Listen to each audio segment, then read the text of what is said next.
او ډېر مې وژړل. وایي ما یا رسول الله ستا په تلاش کې ګوره زه ډېر وکړېدم، ستا په غم کې ګوره زه ډېر وکړېدم، زه غلام نه یم، ستا د لیدلو ستا د باندې د ایمان د راوړلو د وجې په 10-12 کسو باندې زه خرڅ شوی یم. زه ګوره د فارس او د ایران د شهزادګانو نه یم. زما پلار ډېر مالداره و خو ما هر څه پرېښودل او ما یې د آخر زمانې په پیغمبر به ایمان راوړم. خو رسول الله اوس زه غلام یم، اوس زه غلام یم، اوس به زه څه کوم؟ ایمان خو مې په تا راوړو. مخ ډېر خفه راغی، پریشانه و. پیغمبر علیه الصلاة والسلام ته وایي رسول الله وایي مالک خو مې داسې شرط کېښودو چې زه به یې پوره نه کړم. پیغمبر علیه السلام وایي ولې سلمانه ولې؟ وایي هغه وایي چې 300 راله بوټي وکړه، بوټي م خپل راوړه، نو چا ته ووامه؟ او بیا چې دا 300 لوی شي او بیا میوې ونیسي نو هله به دې ازادوم. د رسول الله په دې منځ کې خو به ډېره زمانه تېره شوي وي. انصارو ته یې وایي سلمان بوټي غواړي، و چې کوم بوټي غواړي د خپل وس مطابق دله بوټي ورکوي.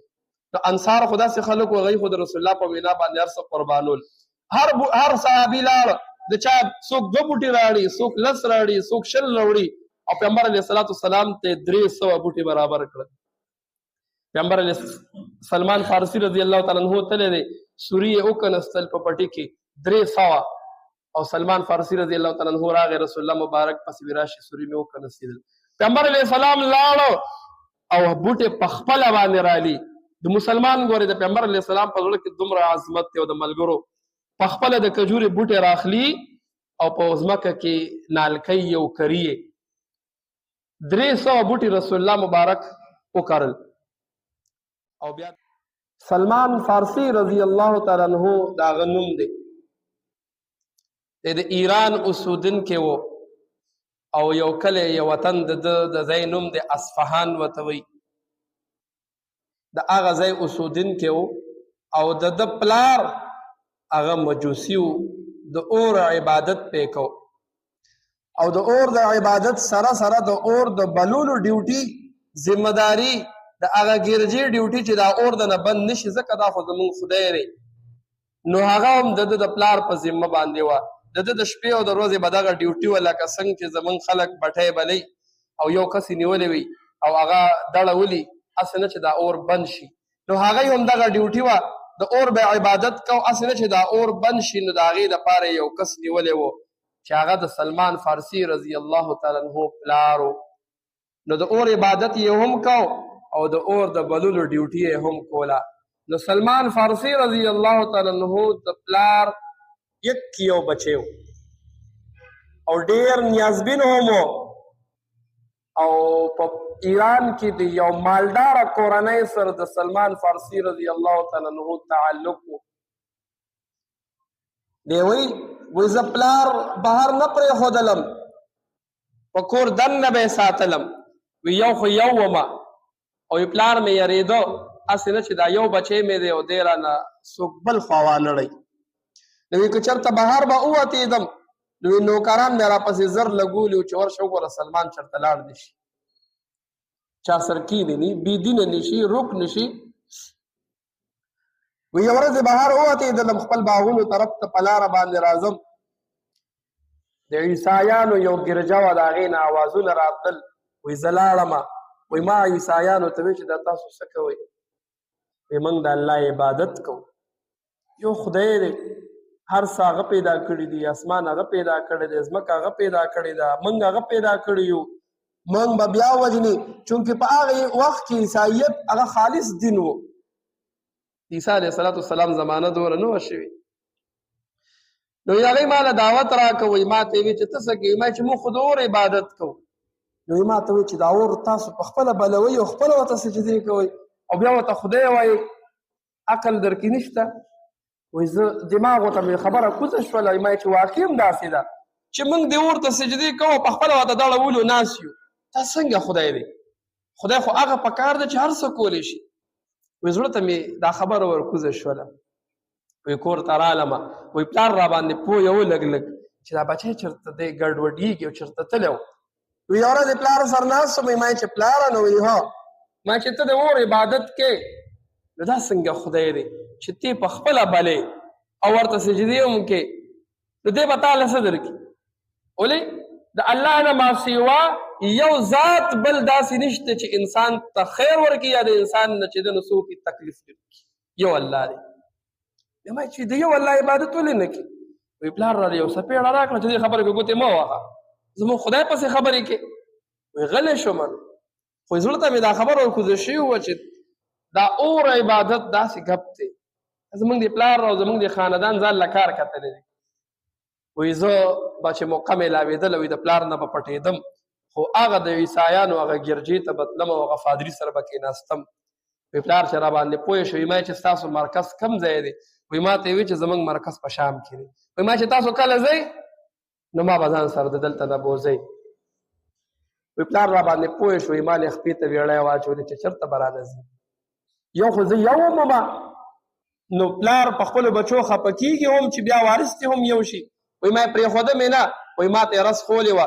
وایي په څه طریقه باندې ما ځان خلاص کړ وایي ما د هغوی نه ځان ورسو نو وایي زه ولګېدم وایي د شام په سفر باندې روان شوم او سفر مو کو ورسېدو شام ته وایي ډېر په ګرانه مې سفر وکړو ولې د شاهي خاندان نه ومه مالداره کورنۍ وه زمونږ پلار را باندې چې ته څه کړي نه تکلیف مې نه برداشت کړی نو یو مې پیدل سفر وکړو لرې لاړم مسافري مې کړې هم نه وه وایي ډېر په مشکله باندې لاړم ورسېدو وایي هلته کې فادري و د عیسایانو وایي هغه سره میلاو شم وایي ما ورته خپله ټوله قیصه وکړله چې ګوره زما پلار مجوسي دی د اور عبادت کوي خو ما هر څه پرېښودي دي زه به د یو الله عبادت کوم او تاله راغلی یم خپل کلی وطن کور مې پرېښودو بنګلې مې پرېښودې او دغه رنګې پیسې او کاروبارونه هر څه مې پرېښودل او ستا خدمت به کوم ستا جي دی ورسره کېناستېدو د هغه فادري خدمت یې کو او د تورات علم یې ترې زده کو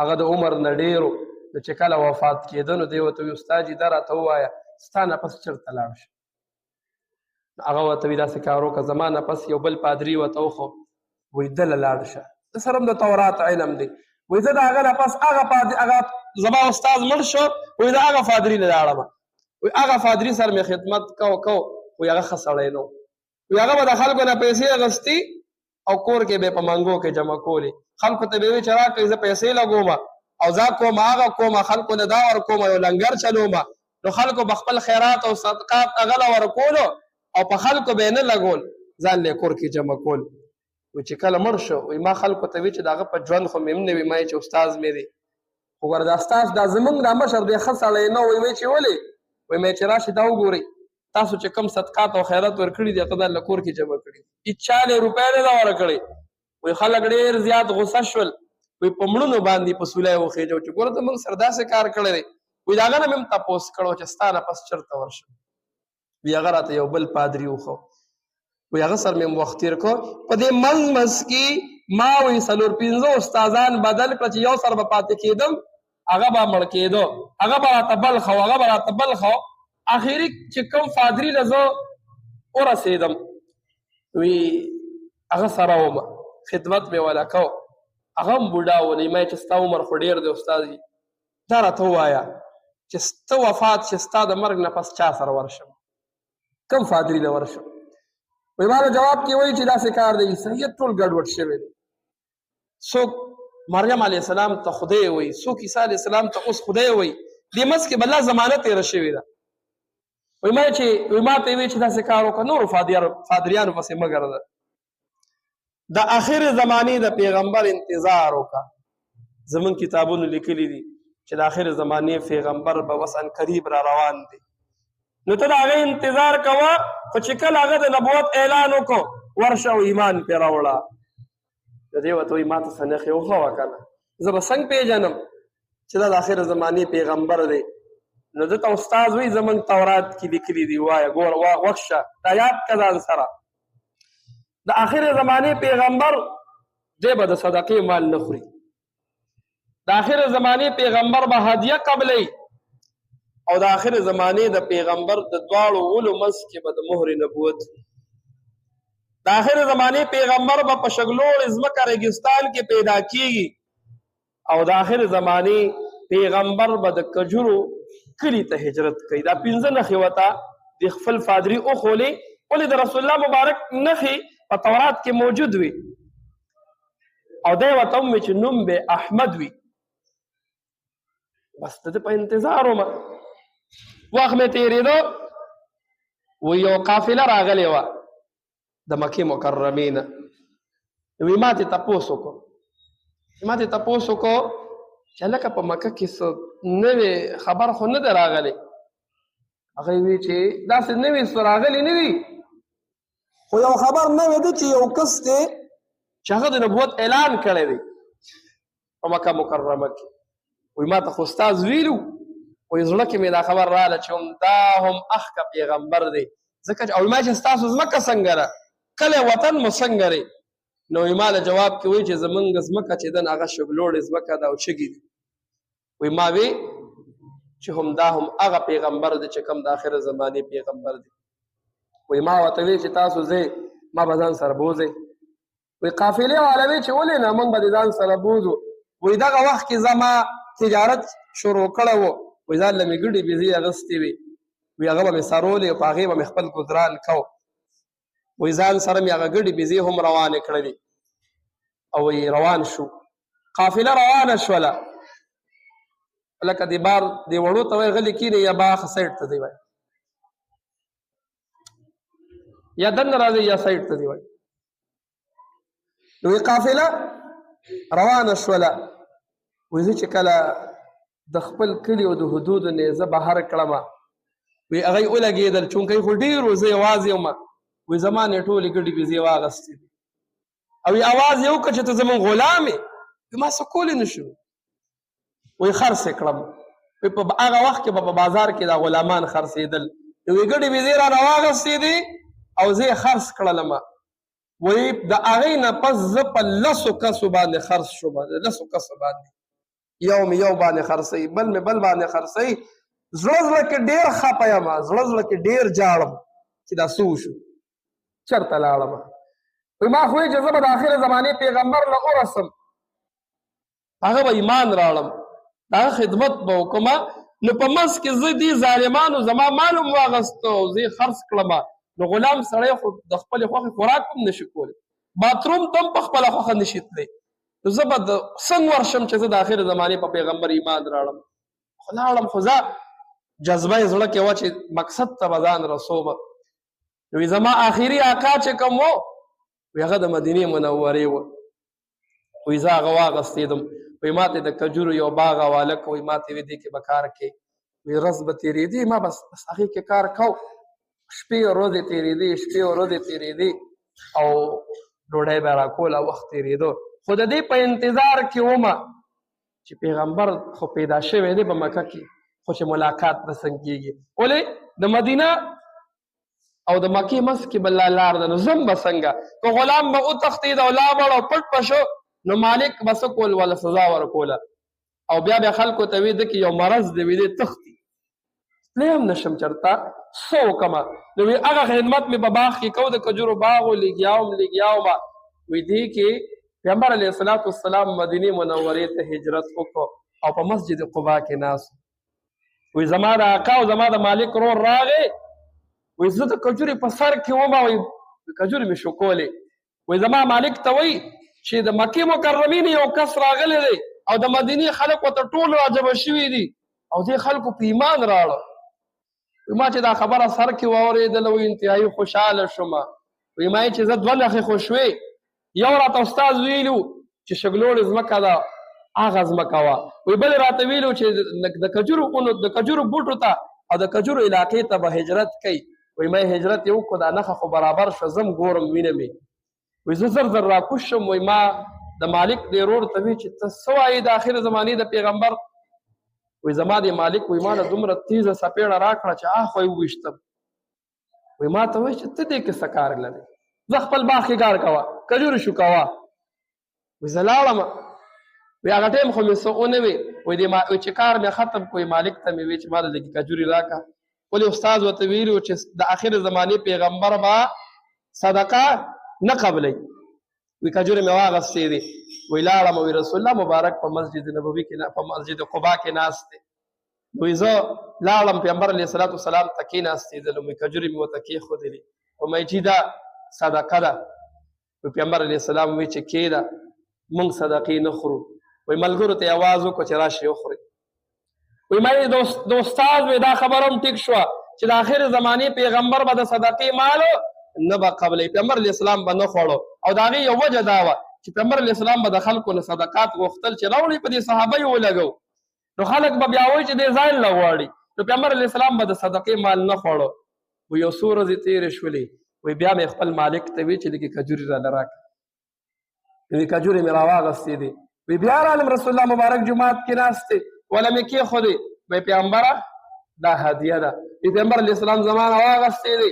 وایي خپل هم واغسته او صحابه ورته ویې راشئ وخورئ. وایي زړه مې مطمئن شو چې دا او دا د آخر زمانې پیغمبر دی. ولې ما ته استاد ویلي و چې د هدیه قبلوي او صدقه نه قبلوي.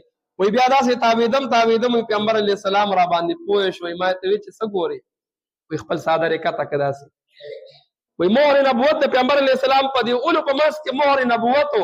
وایي د نږدې نه مې داسې ولیده. وایي ښکل مې کړه.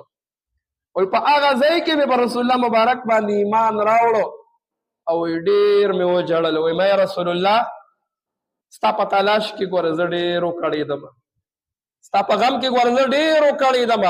زه غلام نه یم ستا د لیدلو ستا د باندې د ایمان د راوړلو د وجې په 12 کسو باندې زه خرڅ شوی یم.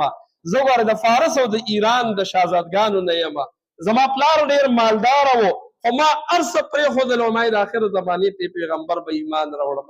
خو رسول الله اوس زه غلام یم، اوس زه غلام یم، اوس به زه څه کوم؟ ایمان خو مې په تا راوړو مخکې به څه کوم؟ پیغمبر علیه الصلاة والسلام وایي داسې کار وکړه آقا ته دې وایه مالک ته دې وایه چې ما آزاد که. نو چې په څه دې ورسره خبره وکړه الله به دې انتظام کوي. نو دی لاړو خپل به آقا ته وایي ما آزاد که. هغې ته به اهل کتابت وي. دی به خپل مالک ته به وي زه به دله دومره پیسې را پیدا کړم او دله به وګټم چې تا له زه دا درکړم نو ته به ما آزاد کړي. نو ته دې ورشه خپل آقا سره دې لیکل وکړه. نو دی لاړه ډېر خوشحاله او آقا ته وایي زه ازادېدل غواړم چې ته څومره پیسې یادې ما ته یادې کړه زه به یې ولیکم زه به هغه راوړم تاله او ما به آزاد کړي. نو آقا ولګېدو داسې سخت شرطونه یې ورته کېښودل چې بس دې اړو دا پوره نه کړي او په ژوند کې به دې کارونه کوي هم زما دپاره دې کوي. ورته یې ویې څه وکړمه؟ وایي داسې کار وکړه. وایي ماله په دې ځمکه کې 300 بوټي د کجورو وکره. یو شرط کېښوده څه؟ وایي 300 بوټي راله وکره او بیا ورسره بل شرط مې دا دی چې دا 300 بوټي غټ شي او دا کجوري وکړي میوه وکړي نو هله به دې ازادوم. او ورته بل وی دویم شرط مې دا دی وایي چې 40 اوقیې په یو اوقیه کې تقریبا 12 درهمه یې کسوروي چې دومره سره زر راوړي نو ازادوم به دې. ته ډېر خپه راغی پریشان و.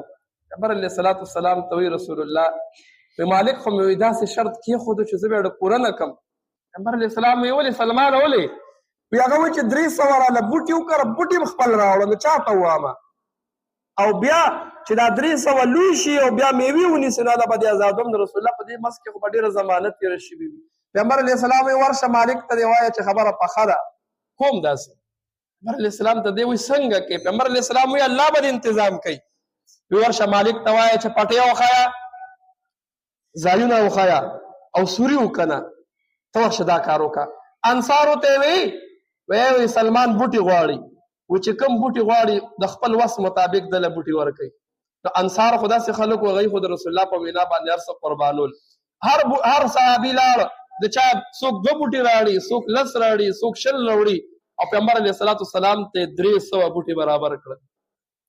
پیغمبر علیه سلمان فارسي رضی الله تعالی عنہ تللی دی سوري یې وکنستل په پټي کې 300 او سلمان فارسي رضی الله تعالی عنہ راغی رسول الله مبارک پسې وی راشي سوري مې وکنستېدل. پیغمبر علیه السلام لاړو او بوټي په خپله باندې رالي. د مسلمان ګورې د پیغمبر علیه السلام په زړه کې دومره عظمت دی او د ملګرو په خپله د کجورې بوټي راخلي او په ځمکه کې نالکۍ او کري 300 بوټي رسول الله مبارک وکرل. او بیا د پیغمبر علیه السلام معجزې ته ګوره چې کجورې ډېر پس میوه کوي هم په هغه کال کې دنه کجورې وکړلې. پیغمبر علیه الصلاة والسلام پسې سلمان فارسي رضی الله تعالی عنہ ډېر خوشحاله راغی رسول الله ټولو بوټو میوې کړي دي خو دوو نه دي کړي پیغمبر علیه السلام وایي دې دوو کې څه چل دی ولې نو عمر رضی الله تعالی عنہ ولاړ رسول الله وایي دا دوه ما کړي دي ښه دا تا کړي دي پیغمبر علیه السلام بیا لاړ هغه دوه بوټي وباسل او دوی نور وکرل او هغه دوه بوټو هغه دوه خو زموږ ټیم تېر شوی و دا دوه بوټي چې څنګه وکرل هغه بوټو سره یې برغه میوه دا د پیغمبر علیه السلام معجزه وه او بیا پیغمبر علیه الصلاة والسلام د چا سره رالیږلي نو پیغمبر علیه الصلاة والسلام دله ورکړه وایي سلمانه ورشه مالک له دې دا ووړه پیغمبر علیه السلام وایي دی ورته وایي دا خو لږ دي وایي الله به دې بندوبست کوي د دې چرګې دا ګی عمره سره دومره پیغمبر علیه السلام به مال لګاو بس نو چې دی لاړه مالک ته ویې ته له د دې خوا کاولی کېښودل هغه چې څومره د هغه څلوېښت حقوقي یادې کړې وې د هغې نه څه شو هغه برابر شو وایي زه ته مې آزاد کړلې دی راغی پیغمبر علیه الصلاة والسلام سره ډېر خوشحاله او کېناستي دو بیا وروسته د پیغمبر علیه الصلاة والسلام په ملګرتیا کې بله جهادونه یې کړي دي او یو پیره جنګ خندق راغی مکې مکرمې والا په مدینه حمله کوله خطره وه فوج ډېرو د پیغمبر علیه السلام ته وی رسول الله زموږ په ایران او پارس کې یو طریقه ده چې کله قوم ډېرې وي خطره وي وی موږ ولږو خندق وکړو پیغمبر علیه السلام د ده په مشوره باندې عمل وکړو د مدینې نه چاپېره خندق وکنسته دی په دې کې کېناستېدو مکې والا رالل خندق نه دې خوا راړېدې نه شي وخت یې تېر که او ورځې تېرې شوې زول او توپان راغی واپس تښتېدل او یو موقع کې د مدینې انصارو به وي وایي دا سلمان زمونږ نه دی دی دې مونږ سره چونکې د خپل کلی خو نو او مکې والا د مکې نه راغلي و مهاجرینو دی به وایي دا سلمان زمونږ سړی دی ځکه د پارس نه هجرت کړی دی نو دی مهاجر دی او انصارو به وایي دی زمونږ دی پیغمبر علیه السلام وایي سلمان منا سلمان زما دی بس سلمان د چا دی زما دی وایي د رسول الله چې څوک شي د هغه به کم منقبت او د هغه به کم عزت وي او پیغمبر علیه السلام به ورته سلمان الاسلام وي د اسلام د ده په وجه عزتمند شوی دی او سلمان الخیر به یې ورته وي دا د صحابه قربانۍ وي لکه موږ ځان ته وګورو موږ کومه قرباني ورکوو او دې صحابي د رسول الله مبارک څومره د اسلام د یو کلمې دپاره څومره قرباني ورکړه د پلار میراث چې ده ته صرف پاتې کېدو او غټ خاندان یې و مالداره کورنۍ وه هر څه یې پرېښودل او بیا په لاره باندې په لس ځایه خرڅېږي بیا څومره د خلکو آقاګانو خدمت کوي خو زړه کې جذبه دا وه چې د آخر زمانې په پیغمبر ایمان راوړم او الله یو منم او ژوند داسې تېر کړم چې د الله زما نه راضي وي د صورت مقصد هم دغه دی چې موږ د صحابهو دا واقعات اورو صرف په دې مقصد باندې په دې بنیاد باندې چې زموږ ایمانونه مضبوط شي خپل عقیدې کلکې کو د یو الله دپاره چې د نسوکو د آخرت دپاره او دغه رنګې د الله د خوشحالۍ دپاره تیاری وکړو دغه د سیرت مقصد دی د رسول الله صلی الله علیه وسلم د ژوند مقصد هم دغه دی انصارو د مدینې او خلکو کومې قربانۍ ورکړلې دا مو تېرې شوي جمعه بیان کړي وو دا د صحابو هغه جستجو او محنت او کوششونو د اسلام دپاره یې کړي وو الله دې د عمل کولو توفیق را نصیب کړي